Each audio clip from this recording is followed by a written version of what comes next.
పెండెం దొరబాబు రాజకీయాల్లో పరిచయం అవసరం లేని పేరు. గతంలోనే ఆయన బీజేపీ నుంచి పోటీ చేసి గెలిచి రాజ్‌నాథ్ సింగ్ కావచ్చు, అప్పట్లో బీజేపీలో ఉన్న విజయశాంతి కావచ్చు, ప్రస్తుతం గవర్నర్‌గా ఉన్న దత్తాత్రేయ వీళ్ళందరితో కూడా సన్నిహిత సంబంధాలున్నాయి. ఇక ఆయన బంధువులు కూడా బెంగుళూరులో కీలకంగా రాజకీయాల్లో ఉన్నారు. అదేవిధంగా వైసీపీలో కూడా చేరి గెలిచి తన సత్తా చాటుకున్నారు. అలాంటి దొరబాబు అనివార్య కారణాలతో పార్టీలోకి రావడం జరిగింది. వాస్తవానికి 2024 ఎన్నికలకు ముందే 6 నెలల ముందు ఆయన టికెట్ లేదు ఇన్ఛార్జ్ పెట్టినప్పుడు కూడా ఆయన చిత్తశుద్ధితో పార్టీ కోసం పనిచేశారు. ఆ సమయంలోనే ఆయన్ను పవన్ కళ్యాణ్ ఆహ్వానించి కాకినాడ రూరల్ టికెట్ ఆఫర్ చేసినప్పటికీ కూడా ఆయన ఫ్రెండ్షిప్ పోతుందనే ఉద్దేశంతో టికెట్ అవసరం లేదు పనిచేస్తాను హామీ ఇచ్చి పార్టీలో చేరారు. దొరబాబు గారు మనతో ఉన్నారు. సార్ మీకు గతంలోనే జనసేన నుంచి మంచి ఆఫర్ వచ్చింది కాకినాడ రూరల్.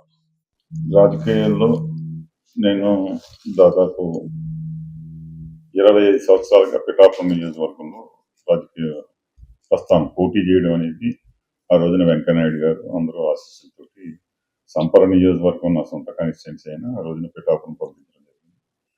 పిఠాపురంలో ఎలయన్స్లో నేను 4000 ఓట్లు ఓడిపోయినప్పటికీ అక్కడ ప్రజలతోటి మమేకమై మళ్ళా తిరిగి 2004లో ఎలయన్స్లో మళ్ళీ నేను శాసనసభ్యుని కావడం, తర్వాత మళ్ళా 2009లో నాకు అనివార్య కారణాల వల్ల నాకు టికెట్ రాకపోవడం, తర్వాత 2014లో నేను టికెట్ ఇచ్చిన నేను ఓడిపోవడం, 2019లో మళ్ళీ నేను శాసనసభ్యుడిగా వైఎస్ఆర్ పార్టీ నుంచి నెగ్గటం, ఇవన్నీ కూడా రాజకీయాల్లో ఒక వరవడి. అంటే ఎదర మనిషిని ఎదర పార్టీని దూషించి రాజకీయాల్లో మనం మెప్పు పొందాలనే ఆలోచన విధానం పక్కన పెట్టి నేను మీకున్నాను, మీకు అండగా ఉంటాను, మీకు కష్టపడి పనిచేస్తాను, నన్ను నెగ్గించండి అనే స్వభావంతో ఎప్పుడు రాజకీయ వాతావరణం వెళ్ళాను. కానీ ఏ రకంగానూ కూడా పరోక్షంగా వాళ్ళని విమర్శిస్తూ కానీ ఇప్పటి వరకు నా రాజకీయ జీవితంలో జరగలేదు. ఆ వరవడిలో మన జరిగినటువంటి ఎలక్షన్లో సందర్భంలో రాజకీయంగా ఇతర పార్టీ నుంచి కూడా నాకు ఆహ్వానం రావడం అది వాస్తవం. కానీ నేను 2 సార్లు శాసనసభ్యుడిగా చేశాను. ఇంకా 3వసారి కూడా శాసనసభ్యుడిగా చేయడానికి ఇంత నా ఆరోగ్య రీత్యా కానీ అన్ని రకాలుగా కూడా ఆలోచన చేసి ఇప్పుడు మనకు అంత అవసరమా ఏదో అనేసి నేను పోటీ దగ్గర నుంచి కొద్దిగా దూరంగానే ఉన్నాను. అయితే వైఎస్ఆర్సీపీ టికెట్ తదుపరి టికెట్గా ఆశించడం జరిగింది. కానీ ఆ పార్టీ అధ్యక్షులు జనరల్గా ఎవరు ముఖ్యమంత్రి కావడం కోసం, ఎవరు గెలుపు గుర్రాల కోసం వాళ్ళు ఎత్తుక్కుంటారు. అందులో మనం కన్నా ఎక్కువ ఆమె అయితే బాగుంటుందనే అభిప్రాయం అందరూ చెప్పుకుంటారు. అంటే అప్పుడు టికెట్ ఇవ్వకపోయినా మీరు ప్రచారంలో పాల్గొన్నారు. ఆమె మిమ్మల్ని పట్టించుకోలేదు, ఆమె ఓవర్టేక్ చేసి వెళ్ళారు, కానీ మీరు మాత్రం చిత్తశుద్ధితో పనిచేశారని చెప్పారు సార్. నేను త్రికరణ శుద్ధిగా పార్టీ కట్టుబడి ఏ ఒక్కరికి కూడా మీరు వేరే రకంగా చెయ్యొద్దని నేను ఎవరితోని చెప్పలేదు. అంత త్రికరణ శుద్ధిగా పార్టీకి కట్టుబడి అలా ఉన్నాను. అయిన తర్వాత ఇంకా నేను ఆ టైంలో ఆమె ప్రవర్తించిన ప్రవర్తన కానీ, ఆ విధి విధానాలు కానీ ఎన్నో మానసిక క్షోభ అనుభవించాను. ఆ పరిస్థితుల్లో నేను ఇందులో ఉండడం కరెక్ట్ కాదనేసి నేను బయటకు రావడం జరిగింది. అందులోని పవన్ కళ్యాణ్ గారు ఈ 9 నెలల కాలంలో కూడా ఆయన రాజకీయ విధానాలు చూస్తాం. నియోజకవర్గంలో నేను ఏ రకంగా ఈయన ప్రయాణం ఉంటుంది అని అనుకున్నప్పుడు ఆయన నేను ఆశ్చర్యపోయే విధంగా 14 జరిగిన ప్లేనరీ ఉంది. అదేవిధంగా రాష్ట్ర వ్యాప్తంగా కడపతో సహా అన్ని జిల్లా పరిషత్తుల్లో వైసీపీ హవా నడుస్తున్న సమయంలో మీరు పార్టీలో చేరడం ద్వారా ఉమ్మడి తూర్పుగోదావరి జిల్లాలో 59 మంది సభ్యులుంటే 59 మంది వైసీపీ వారు ఉన్నారు. మీరు కుంభస్థలాన్ని కొట్టిన చందన జడ్పీ వైస్ చైర్మన్ ని జనసేనలో చేర్చడం ద్వారా వలసలు ఇక్కడి నుంచి స్టార్ట్ అవుతుంది సార్. జడ్పీటీసీలో ఈరోజు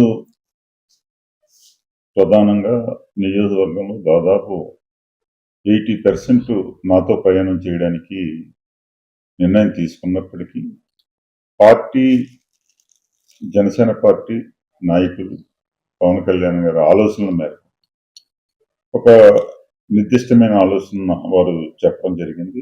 ఆ రకంగా కొంతమందిని నేను పక్కన పెట్టి ఇప్పటికీ ఆ రోజున దాదాపు ఒక 30 మంది సర్పంచులు కావచ్చు, ఎంపీటీసీలు కావచ్చు, సర్పంచులు పిఠాపురం కౌన్సిలర్లు కౌన్సిలర్లు కావచ్చు, ఈ ZP vice chairman, MPP Kanabatra Kameswararao వీళ్ళందరూ కూడా పార్టీ జనసేన పార్టీకి మేము అండగా ఉండాలి.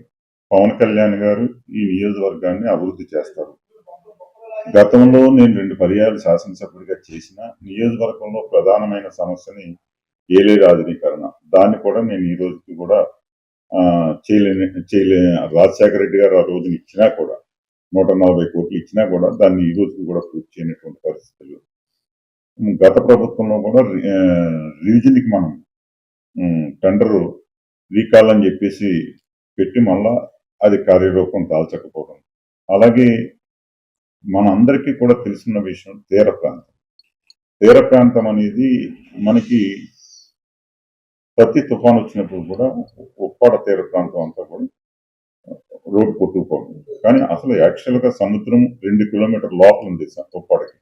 అటువంటిది ఈ రోజున రోడ్డు దాటి వచ్చే పరిస్థితి మనం చూస్తాం.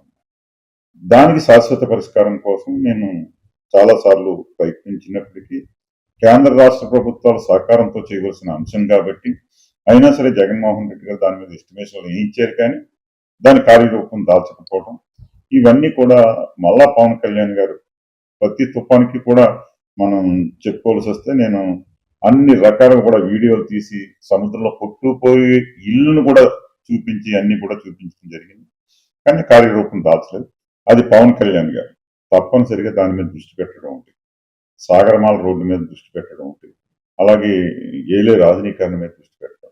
అలాగే నియోజకవర్గంలో ఈ రోజున ఆయన శాఖ మంచి మంత్రి చేస్తుండడంతో దానికి సంబంధించిన ఎన్ఆర్ఈఎస్ నిధులన్నీ కూడా ఎక్కువగా ఈ పిఠాపురం నియోజకవర్గంలోనే కాదు రాష్ట్రం అంతా చేస్తున్న పిఠాపురాన్ని ప్రత్యేక శ్రద్ధతోటి ఆయన అవగాహనతోటి నియోజకవర్గం మీద అవగాహన కల్పించుకుని ఈ మధ్య కాలంలో దాదాపు అప్పుడే 40-50 కోట్లతో అప్పుడే రోడ్లు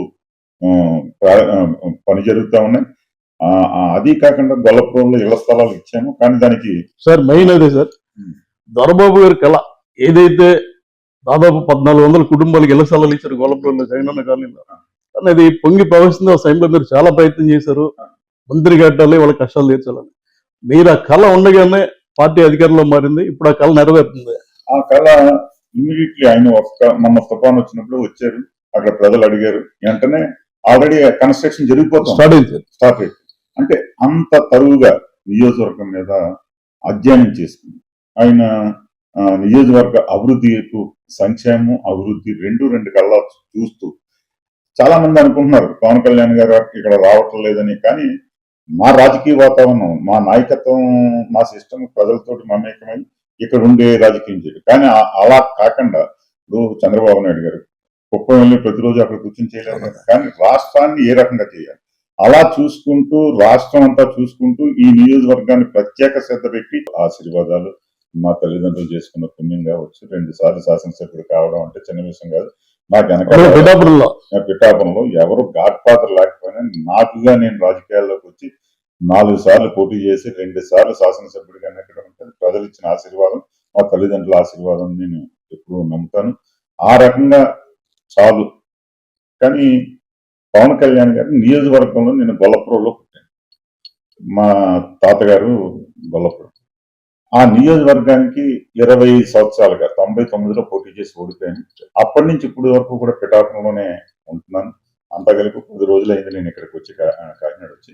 కానీ అక్కడ ఆ నియోజకవర్గానికి ఇంకా చెయ్యాలనే సంకల్పం నాకు ఉంది. ఎందుచేతంటే వాళ్ళు ఆదరించిన ఆదరాభిమానాలు, 2 సార్లు శాసనసభ్యుడిగా చేసినటువంటి విధానం, ఇవి అందరికీ కూడా నేను రుణపడి ఉన్నాను. ఆ రుణం తీర్చుకునే విధంగా పవన్ కళ్యాణ్ గారి ద్వారా ఈ నియోజకవర్గాన్ని మరింత నాకుండే రాజకీయ అనుభవంతో జనసేన పార్టీని అలాగే పవన్ కళ్యాణ్ గారిని ఆ నియోజకవర్గంలో శాశ్వత శాసనసభ్యుడిగా నెగ్గించే విధంగా నా వంతు నేను కృషి చేస్తానని చెప్పేసి నా నిసర్గనంతో జాయిన్ అవుతుంది. సార్ చాలా మంది జనసేనలో జారుతున్నారు, లేదా టీడీపీలో జాయిన్ అవుతున్నారు.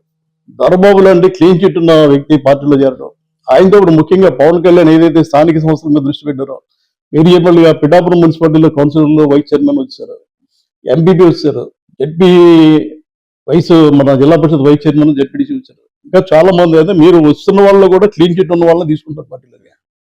ఇది రాజకీయంగా నేను స్థానిక సంస్థల వరకు జనసేన పార్టీ 100% నెగ్గేలాగా నా వంతు. గతంలో నేను శాసనసభ్యుడిగా ఉండగా 53 మంది సర్పంచులు ఉంటే 49 నేను నెగ్గించుకోవడం జరిగింది. అలాగా 3 ఎంపీపీలు, 3 జడ్పీటీసీలు, 2 మున్సిపాలిటీలు కూడా నెగ్గించుకోవడం జరిగింది. మళ్ళా పవన్ కళ్యాణ్ గారికి జనసేన పార్టీలో సెంటు నెగ్గడానికి నా వంతు కృషి చేస్తాను. ఇది ఎట్టి పరిస్థితుల్లోని పార్టీ పెంచడానికి, పవన్ కళ్యాణ్ గారు ప్రతిభను పెంచడానికి నేను పనిచేస్తాను తప్పించి ఏ రాజకీయ లబ్ధితోటి నేను పార్టీలో జాయిన్ అవ్వలేదు. నాకు ఏ పదవి వద్దని కూడా చెప్పాను. నేను పార్టీ సర్వీస్ చేస్తానని చెప్పడం జరిగింది. నాకు కొంతమంది మీద ఇబ్బంది కొద్ది నేను పార్టీలో రావడం జరిగింది. వాళ్ళ యొక్క ఏ రకంగా వాళ్ళు ఏంటి నేనేంటి అనేది చూపించుకునే పరిస్థితి త్వరలో స్థానిక సంస్థల్లో నేను అది నిరూపిస్తానని చెప్పి తెలియజేస్తాను. సార్, ఫైనల్ గా దొరబాబు గారు ఆల్రెడీ చెప్తున్నారు, 2 సార్లు పిఠాపురం నుంచి పోటీ చేశారు. పవన్ కళ్యాణ్ పిఠాపురం నాడ్డా అన్నారు, స్థలం కొన్నారు, ఇల్లు కడతా, కార్యాలయం కొన్నారు.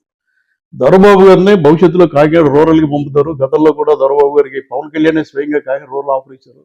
అంటే దొరబాబు గారు రూరల్కి వచ్చే అవకాశాలు ఏమైనా ఉన్నాయి? ఇది అందరూ అనుకుంటున్నారు కానీ నాకు అటువంటి ఆలోచన మీకు లేదు సార్, కానీ మీకు ఆఫర్ వచ్చింది గతంలో ఎన్నికల ముందే.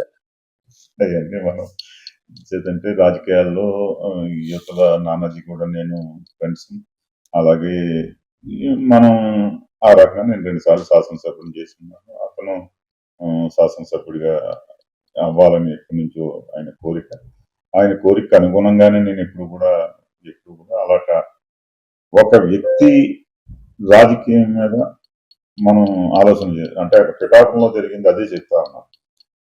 అక్కడ ఉండే గతంలో నా మీద నా సీటు తీసుకున్న వ్యక్తులు వాళ్ళకి ఎన్నో సర్వీసులు చేసిన మేమిద్దరం వివిధ పదవుల్లో 2 పదవుల్లో ఉన్నా కూడా ఈ టికెట్ ను ఆశించిన సందర్భంలో ఏదైనా సరే ఇద్దరిని కూర్చోబెట్టి చెయ్యండి అని చెప్పి అంత సంస్కృతి వాళ్ళ దగ్గర కనిపించక ఎన్నో అవమానాలు పొంది నేను రావడం జరిగింది. డెఫినెట్ గా నేను రాజకీయాల్లో ఏదో మళ్ళా పోటీ చేయాలని కానీ, నామినేటెడ్ పదవి చేయాలని కానీ నేను రాలేదు. పార్టీ సర్వీస్ చేస్తాను. పవన్ కళ్యాణ్ గారి ప్రతిభను పెంచడానికి ప్రయత్నం చేస్తాను.